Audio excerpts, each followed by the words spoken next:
sure enough, here, I'm walking this way, and Miss Thomas is walking this way. And I said to the boys, the two teenagers, oh, this is a very famous person.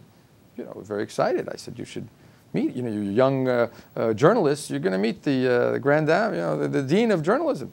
So we stopped and said hello, and actually I released just recently on RabbiLive.com the full interview I had with her. At first I had released this small part, but you see how we actually said hello and had pleasantries, and she mentioned something about journalism. And then I decided to ask her the same question I asked everybody. It was a very specific question. It really wasn't. It was very broad, and it was, you know, and I don't want to say it wrong. You could watch it, but it was something like, you know, tell me about Israel. What do you want to say about Israel? Or say something about Israel. Whatever it is. Just, you know, it was almost Israel in a grunt, like you can fill in the blanks. And it didn't take more than a second, you know, for her to come out with her comments, as you said, you know, she said, and saying it so matter-of-factly, so mainstream, so smilingly. You know, it's like almost like saying the F you and giving someone the finger and, you know, doing all that with happiness.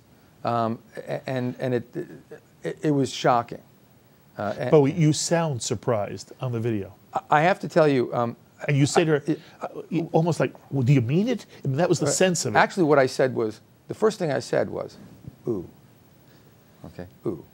All right? And I'm writing about this now, and it's really the ooh heard around the world. And that ooh represented something deep inside me. Good for you. You know, it was ooh. Because... it was like she hit you. You know, it changed my life. The ooh hit me. It changed your life. What do you mean, David? I've been trying to grapple with Israel and its existence and what's going on and all the problems. And is it, you know, how do we prove Israel? You know, it's a state. It was a state from the 1600s, 1700s, 1800s. You know, it's been a growing a life to become a state. It's been, you know, it's been getting to that point, and it's all about, you know, the statehood, Israel is real. And I realized that I love Israel and I'm not Israeli. I'm a Jew.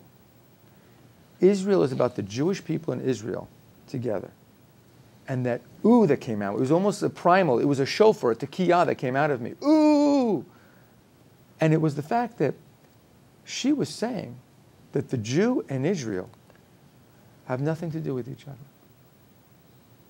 I mean, I'll say it this way, every Bible and every Holiday Inn across this country, in that drawer, if you open it up, the Jew and Israel is one. It's a unique relationship because it's a religion and a country. It's confusing, but it's okay. We can get over that confusion. But it's a very unique relationship that everybody, you can argue over Gaza, you can argue over Golan if you want, Jenin, you can argue over some border in the Sinai, you can, whatever you want to do, you can have the blockade. We can have discussions on that. There will be discussions. You can argue over Yerushalayim if somebody wants to argue over Jerusalem. But now we've stepped back, and this person, along with other people in this country and around the world, are actually questioning that the Jew and Israel do not have a connection. And that's ooh.